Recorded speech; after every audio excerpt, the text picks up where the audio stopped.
And a very warm good evening to our viewers. Thank you for joining us tonight. Really looking forward to tonight's topic. Thank you for the great comments and conversations you've triggered from last week. As usual, with me, our sign language interpreter, Sama Moses. Sama, welcome. And tonight we've got some very special guests here tonight to debate local value adding. Firstly, allow me to introduce the Deputy Executive Director at the Ministry of Trade, Ndiitah Nghipondoka-Robiati. Welcome, Ndiitah. And also the Team Namibia Board Chairman, Pieter van Niekerk, who joins us here today. Welcome to the two of you. Thank you very much, Vince. Our listeners and viewers, we have this week, we will be discussing why. Why is it important to support local? And next week, we will be talking about the impact it has. Now, local value adding is a very passionate topic of mine, as any successful economy needs a strong own economy. If we are a country which only imports, we can never be successful. From a balance of payment point of view, we have to balance the import and the export, and if possible, of course, export more than import. Let us talk and kick off with a conversation on buy locally. And I understand from Team Namibia that we have an exciting new campaign launched just recently. Pieter, what is this campaign all about? Well, I think it's a private sector coming together and trying to create some excitement on local products and local services. It is a joint venture or a joint project between Team Namibia, the United Nations, as well as the Retail Forum. The Retail Forum is going to help us showcase the more products, showcase more what is available from Namibia, where Team Namibia wants to really promote again, because that is our whole mandate, is to explain and try to show people how important it is to support local products and services. The United Nations, why you might ask, why would they be interested? I think they clearly, as part of some of their sustainable development goals, they know that for a local economy to flourish, for people to have wealth and to have jobs and a future, we need to use our products and use our services. Yeah. That's right. I mean, if I just look at the topic of creating local jobs, and I know that we've done a study where a single job created has an impact on up to 20 people. And that's very, you think to yourself, 20 people, really? But it's the family, it's the grandmother, the grandfather that gets supported. It's even a shebeen or a supermarket around the corner that gets supported. And so it goes on and on and on. That's why it's so important to create local jobs. So why are Namibians so reluctant often to support local, Ndiitah? Why? I think the biggest challenge about supporting local is that we have not done enough. We collectively, Namibians, in all spheres, we've not done enough to explain what is at the heart of supporting local, which you've mentioned, to say any thriving economy would need to have a strong local economy first.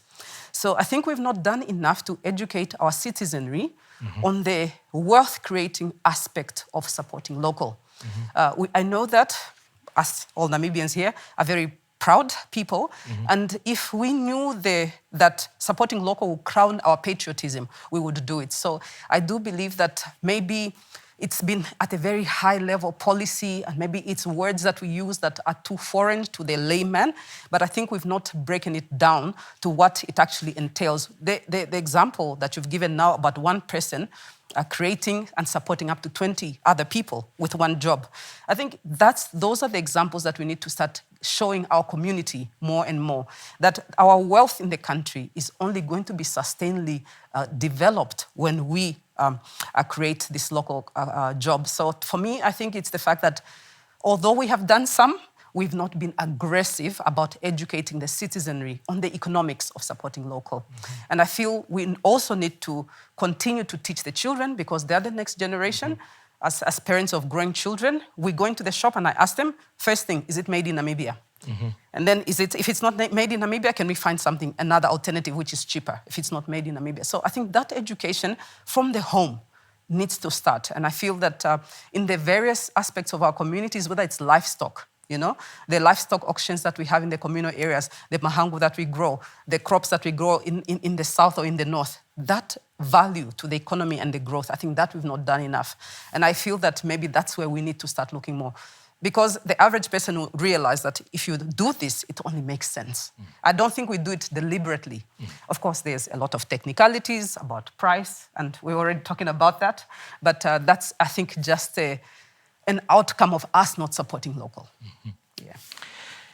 I've always got the saying, common sense is not common. No, apparently not. Pieter, how do we do that? I mean, Ndiitah was talking about, how do we explain really? We all know if you're an economist, and it's a quite clear picture. But how do we make sure people see the value of local, supporting local? What is it that we can do? And I'm saying doing things over and over again, expecting a different result, will never bring us there. So what is it that we can do? Well, I think if we start focusing on, and it's something we ask a lot, is why is there such a perception? What's the perception of local goods? And I think there's two main ones coming up. There's a perception of inferiority, and there's a perception of expensive. And I think we need to have that discussion. We have to break it down. We have to explain the cost side.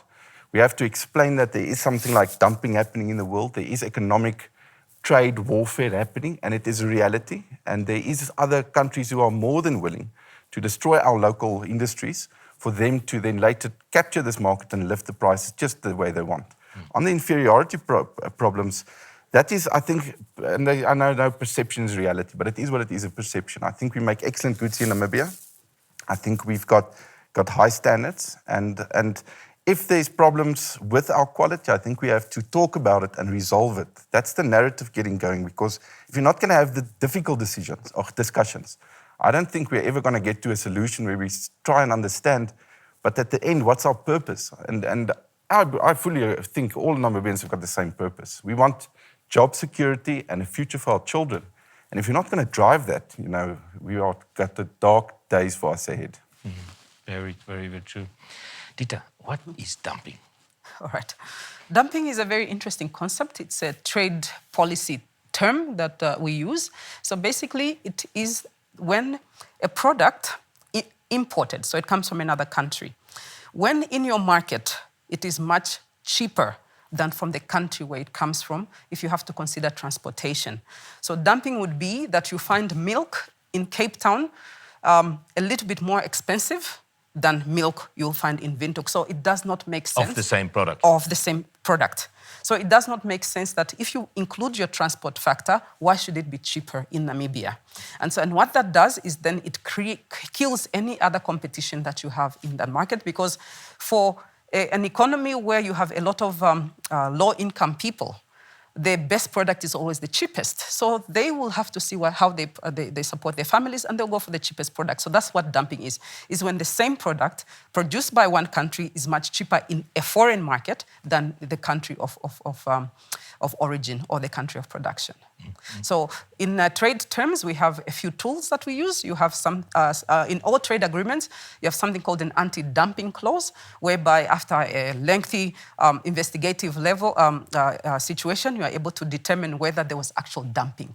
And there you can then either close the border to those products, you can either increase the tariff on that import product coming in, or you can just ban it totally. Yes, so you do have those provisions in trade policy that you can actually use. And does it happen often? It does not happen in Namibia, and I'll tell you the reason why. It's because one institution that we need in order to combat dumping does not exist yet. It's called the Namibia Trade Management, a sort of board or commission. Some people call it Namibia Board of Trade. And we are at an advanced stage of legislation. However, in a customs union, so you'd imagine where most of the dumping would be coming from. So in a customs union, such as SACU, technically or theoretically, there cannot be a dumping in a customs union.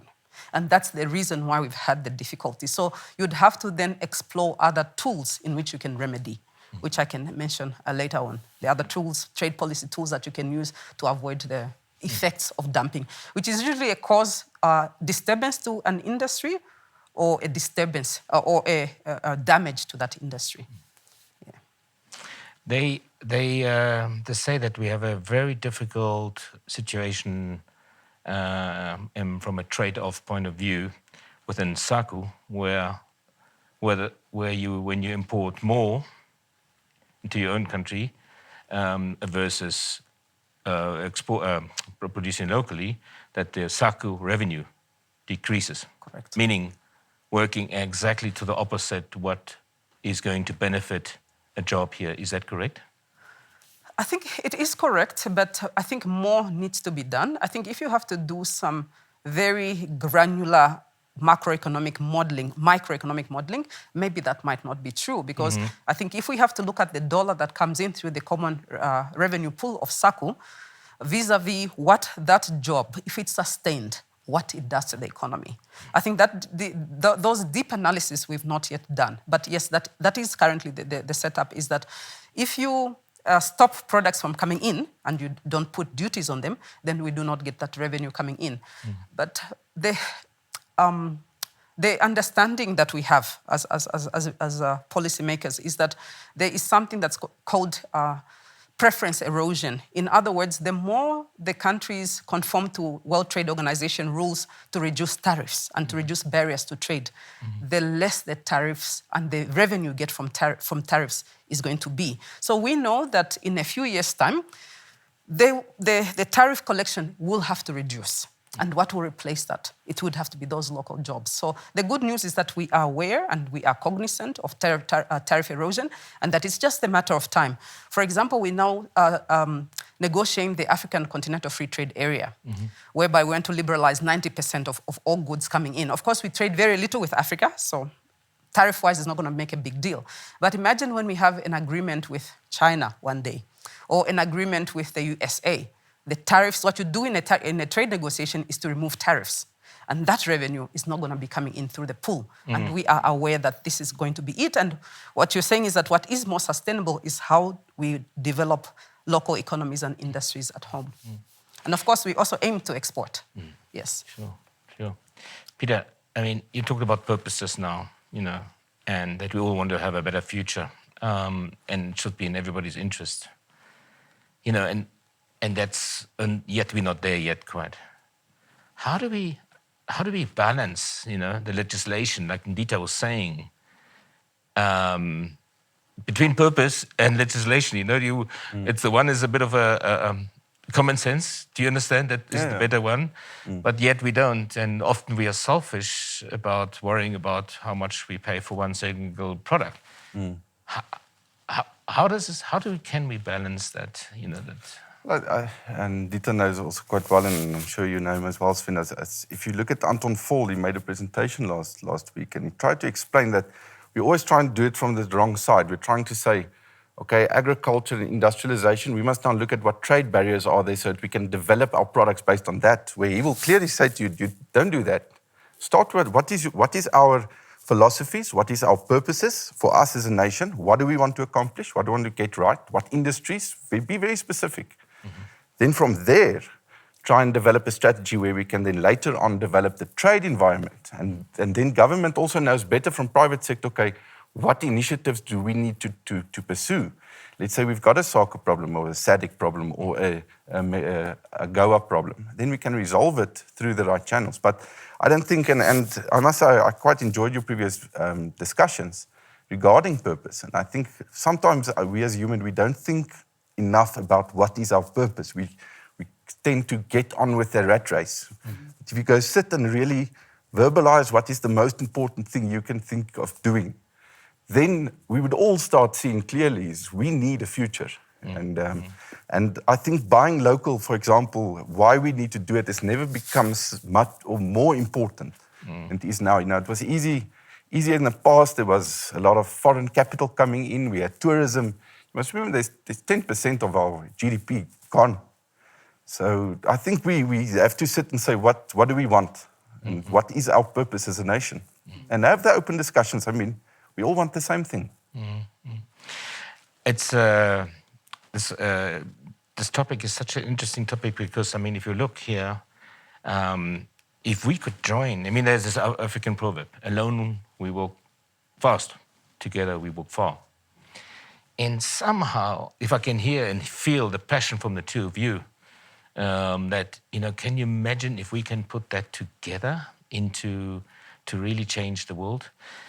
And another, you touched now, Pieter, on this topic of an industry. We have to decide on an industry, basically, and then, you know, basically being a tourism or whatever. Very often, I'm thinking, we hear, Namibia is good in tourism, marine fishing, mining, and then you start agriculture maybe a little bit, and then we stop. Now, and then said, Namibia is not made for, you know, high-value crop or these different things. But then you look at Israel, desert. They don't have any water. Or you look at Singapore, very small place, and it's from a marine engineering, is a hub worldwide. Doesn't it sometimes feel we miss opportunities by limiting ourselves?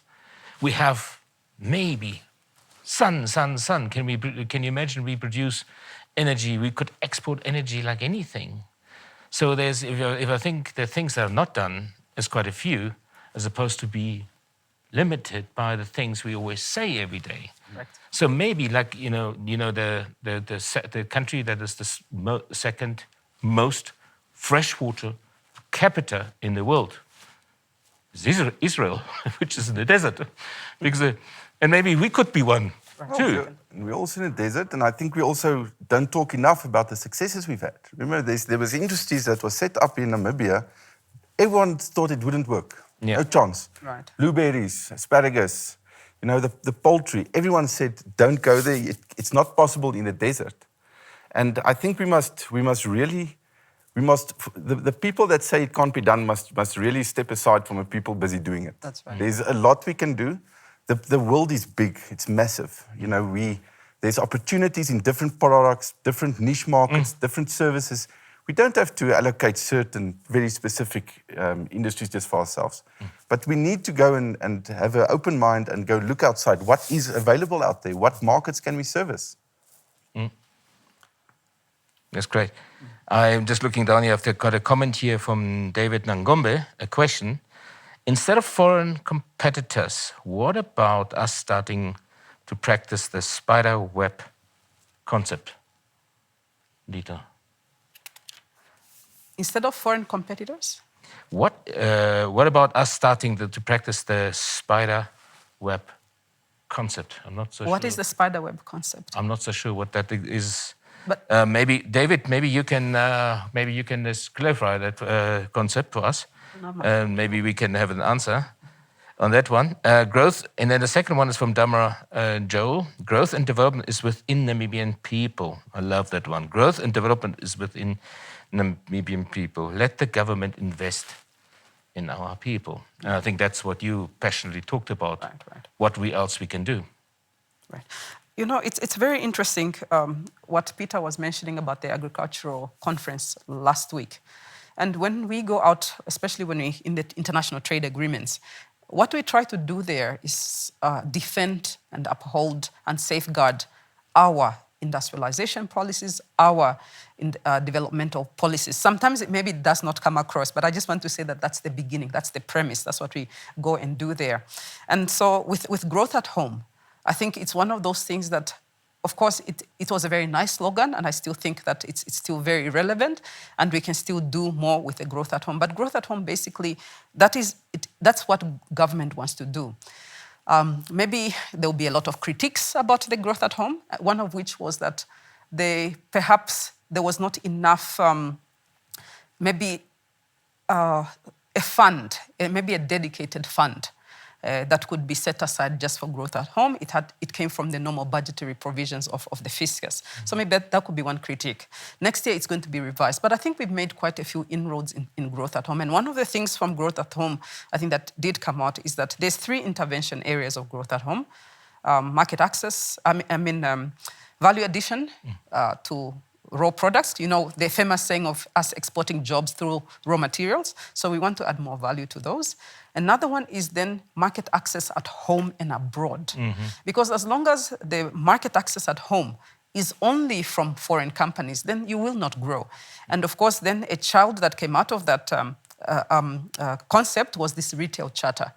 And then the retail charter, of course, aims to increase the shelving of Namibian products on retail shelves.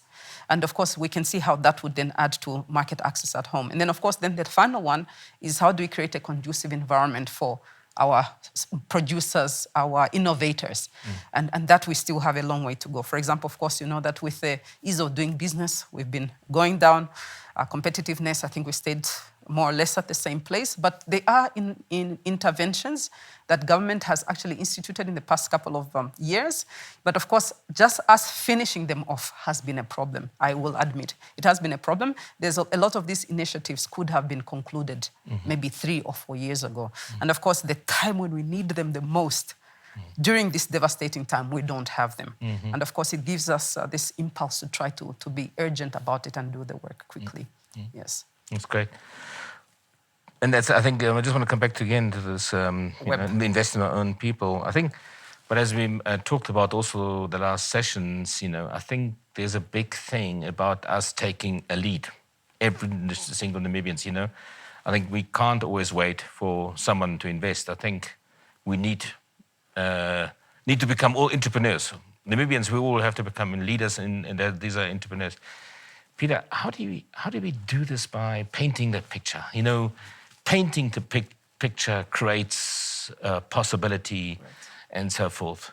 And, Ndiitah also said maybe we're not quite there yet, but somewhere we have to start.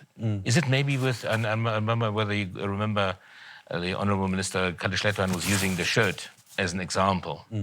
Maybe some thoughts of yours there, some examples, how for people to understand how important it is.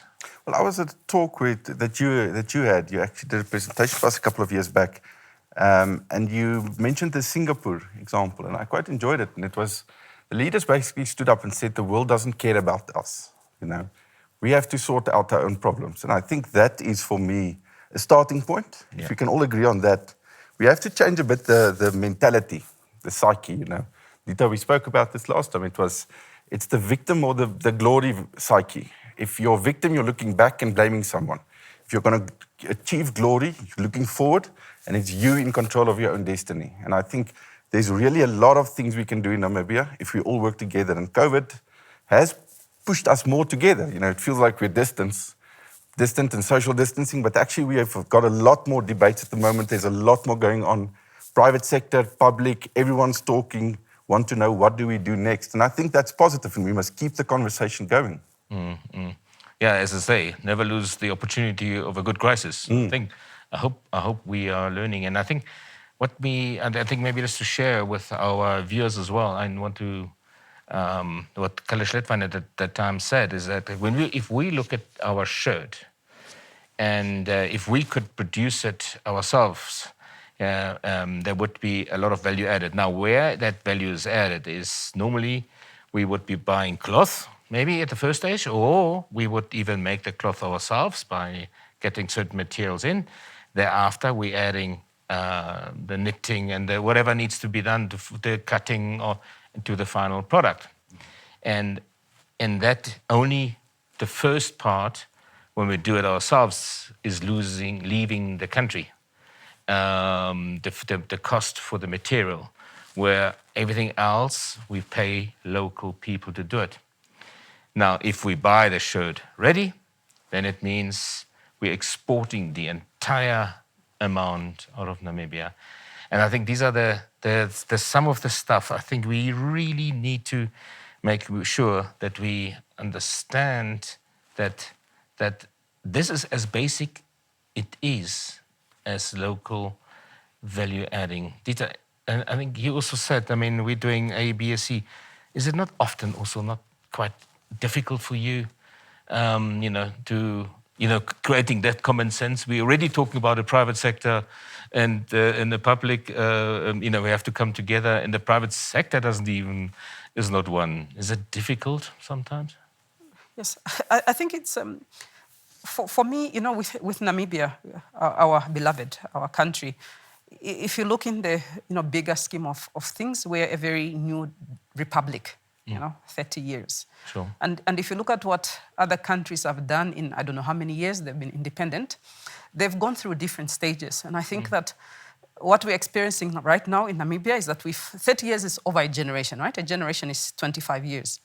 And I think we've now reached a point whereby this generation, the next stage of our evolution as a republic, we have to maybe find ways in which we can look back and say, okay, that has happened. What next? What is in the future for us? One of the things that has to make us really think differently is this effects of climate change and living in the country that we live, which is an arid land. And all the research tells us that the droughts will be more fierce, they'll be longer, they'll be hotter.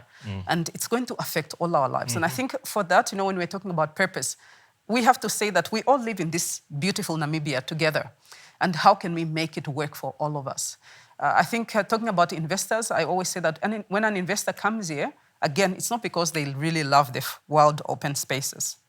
It's because they want to see how much dollar they can return. Yeah, no, it's true. Yes, and so I think, and when we are attracting investors, we need to make sure that the environment is conducive enough for them to create that dollar, the return on that investment that they want. But what are we getting out of that investment? Is that we want those sustained jobs. We want that transfer of skills. So as far as public-private is concerned, I do believe that there has been a shift.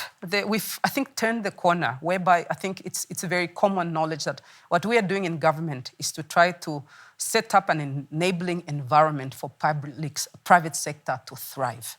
I think for me, that has come out a lot more in the last 2 years. In the last 5 years, it's come out a lot more to say what we're supposed to do is create policies and Ministry of Industrialization, make sure we remove the blockages to domestic as well as foreign investment. And I think now that the policy aspect has turned, how do we actually implement it? How do we operationalize it? And I think that's perhaps our next stage of exploration that we need to look at and say, you'll probably hear everybody saying that Namibia has a lot of policies, good policies, they're all gathering dust on shelves. I think the very important question is we need to start debating why is it that we don't implement? And government, we are the first ones that need to start asking ourselves that question. Why is it that we don't implement? Is it because maybe it's too centralized? Do we need to maybe break it down and give it more to the regions so that, say, for example, if we have an agricultural policy in the country, we can't expect that all of the regions will have the same agricultural product. Karas, did you know, is the highest per capita agricultural earner in the country. Karas, yes. The most driest perhaps, but we have that irrigation. And the grapes, I think, are the ones that are the biggest contributor, as well as the dates. So, of course, every region would then have to see how can it domesticate and implement the policies at that level, because it would then be easier to manage. So maybe have we managed to centrally?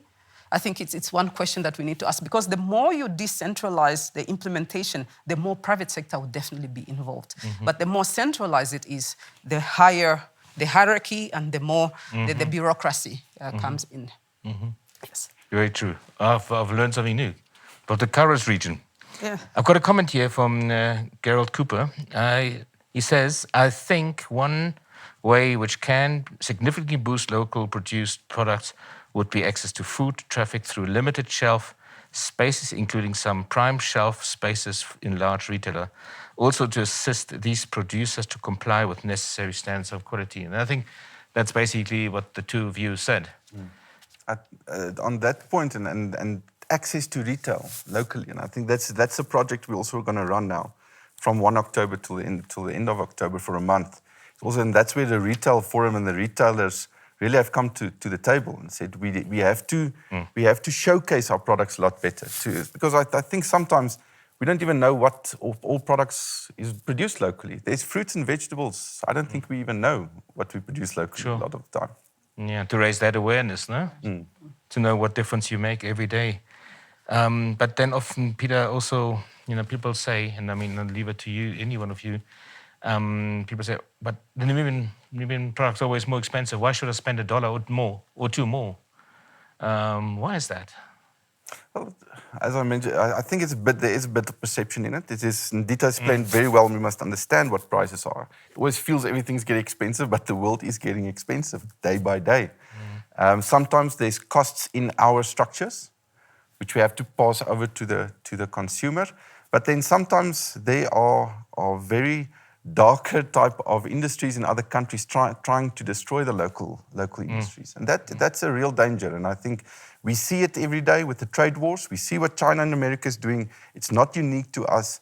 Warfare has been happening over decades, and it's been, let's say, a rock, and then a sword, then a gun, then a bomb.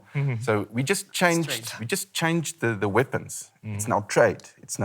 And that is all been for the same reason, to get a nation economic benefit.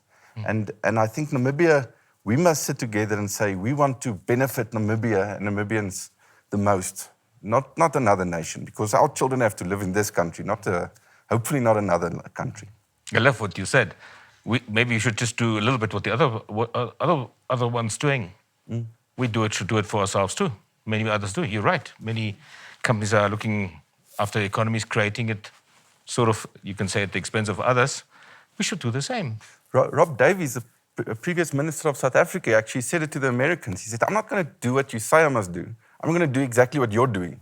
Exactly. That's all I have to do. That's a good one.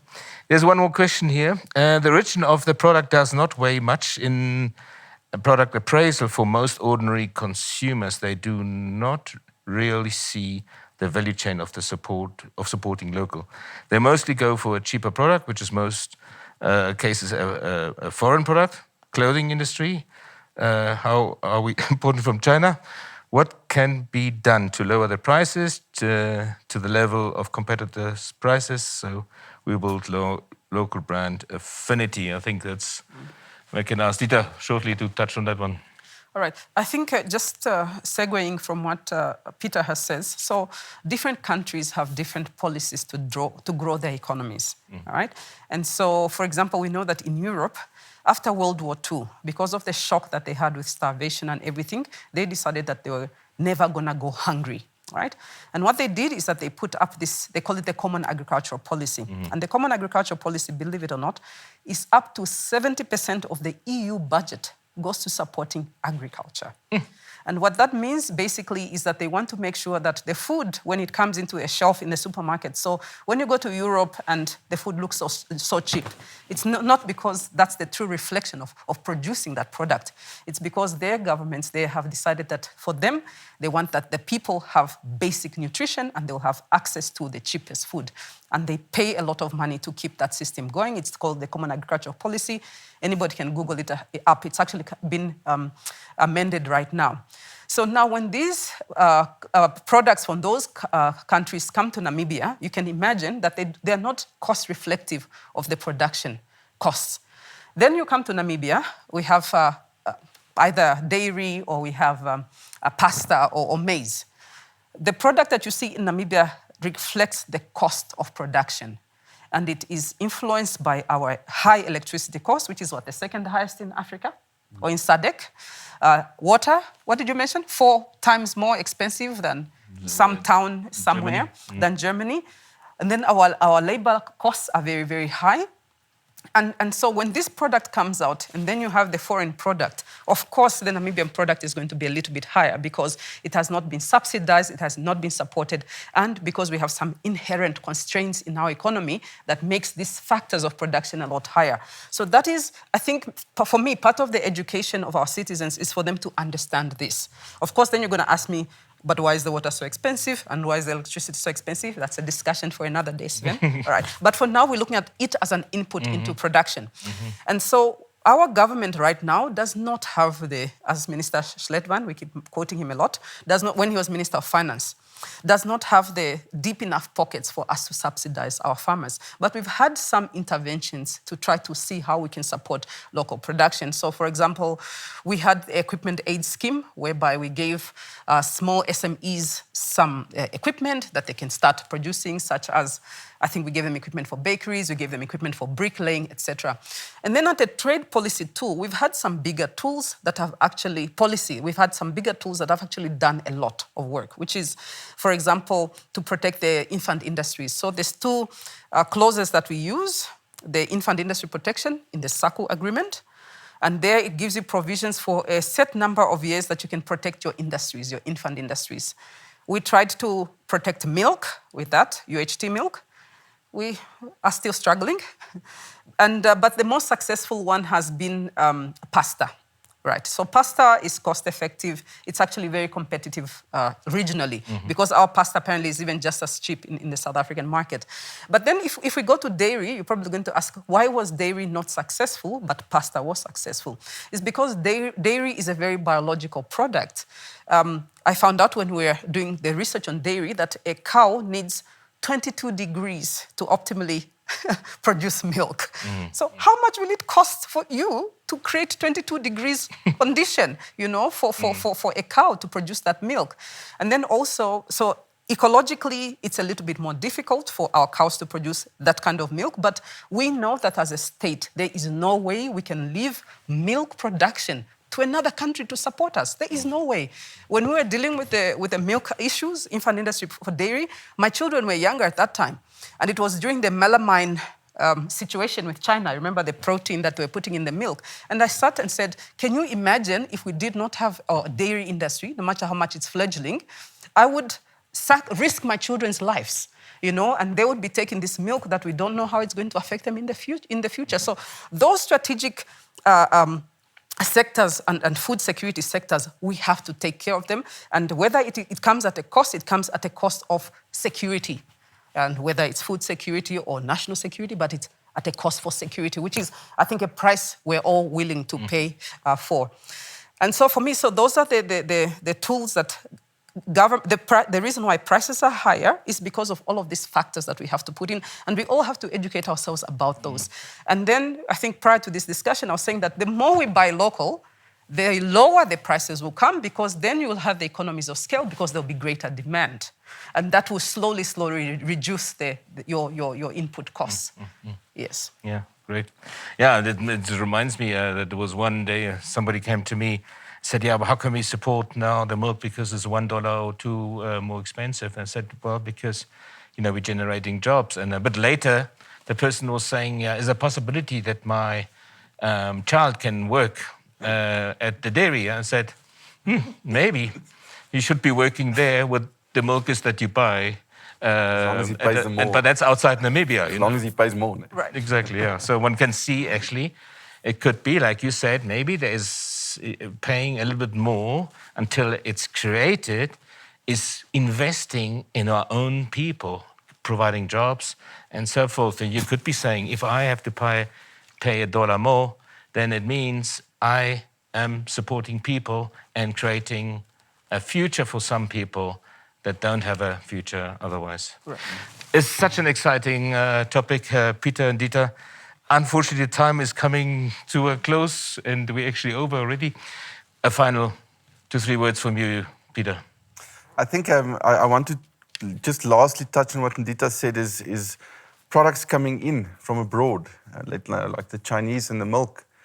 Just remember, the rest of the world doesn't care about your health. They're not doing us a favor by sending us cheap, dumb products. They're trying to destroy your local industries. We need those jobs, because those jobs will then, that money will circulate 20 times in the economy. And that money will help your friends, your family, just as you mentioned, Sven.